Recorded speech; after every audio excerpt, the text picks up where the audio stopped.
Joe Mazumdar from Exploration Insights at the Metal Investment Forum in Vancouver, Canada. And on my left is Fireweed Zinc CEO, Brandon Macdonald. Good to see you, Joe.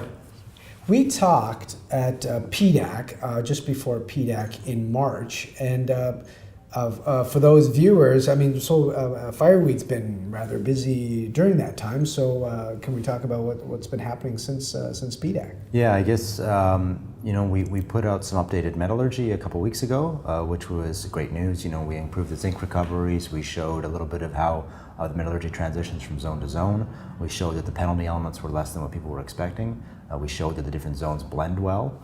And we talked a little bit about our opportunities. And then on the back of that, just a few days ago, we put out our preliminary economic assessment, which is the culmination of a year's hard work. And we're pretty happy with the results of that.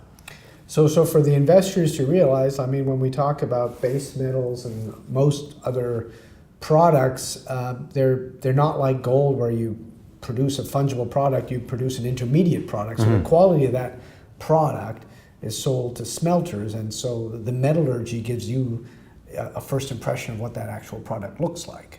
Yeah. So it's very important. And that's kind of the unspoken thing, or perhaps poorly understood thing about base metal projects that are shipping concentrate, is that the quality of your concentrate and consistency of it makes a big difference to the saleability of it and what negotiating leverage you have for your terms. With this being a long mine life asset, we're expecting 18 years as the base case in the PEA. We're expecting a low penalty, consistent, high grade, high quality con, both lead and zinc, which we've got feedback even that it's not just saleable, but even desirable. Low iron and zinc concentrate, which is a big deal. No issues with manganese or anything like that, right? So that to us is a major milestone because it allows me to look investors or potential partners in the eyes and say, like, look, this is good, this is desirable, you want this. This is not something that you're going to have to find some way to get rid of.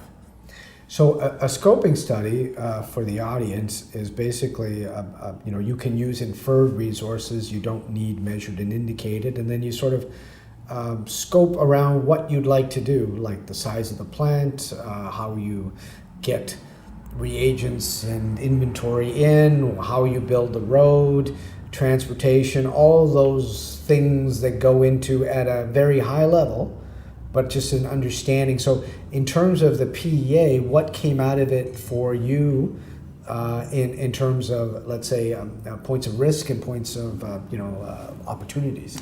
Yeah, so the first thing we saw was that $400 million capex, which is reasonable, not cheap, but it's reasonable, and on the back of that, an after-tax NPV of 448 million Canadian and 24% after-tax IRR. That's a very good starting point. But what's most interesting to us is we saw a lot of levers for improving that value. And that's critical because a PEA, as you said, this is a relatively loose document. This is a conceptual mine, and it really is intended to tell investors first, at a first pass, does this thing look like it might make sense? And then it tells management, okay, this is what it might look like. Now, how do you make this better? What are your major risks? What are your major opportunities? We understand with, we conceive this as a 3-year starter pit operation transitioning to underground.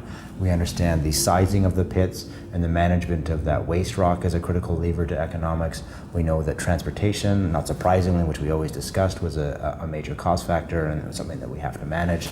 We know that understanding perhaps better how the metallurgy transitions from zone to zone, building out that metallurgical domain, will help us understand a little bit more about how the economics change from zone to zone, and we think will improve it.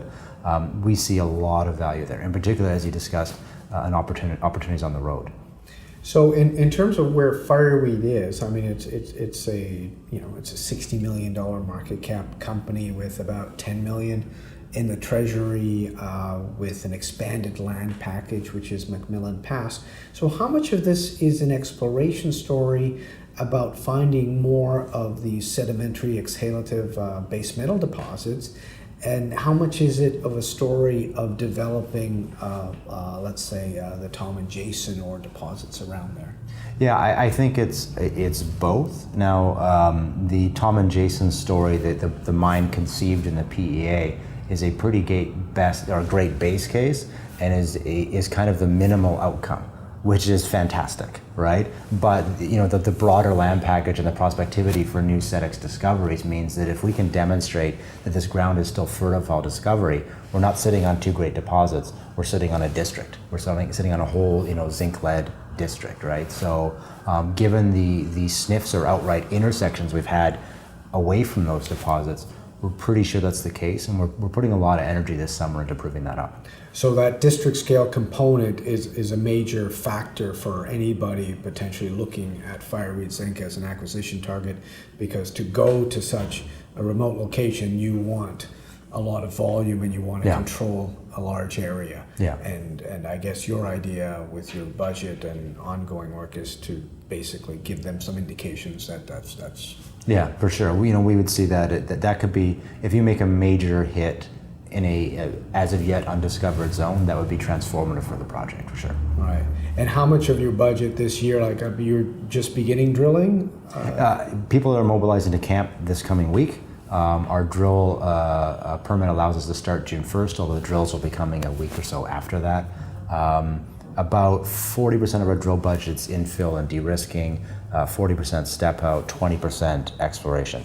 Subject to change. I mean, the discretion of management is that if we have a really good sniff of something elsewhere, and if we hit it, we're going to probably transition a lot of the drill program to proving out that new resource. But that's kind of what we're conceiving it as right now.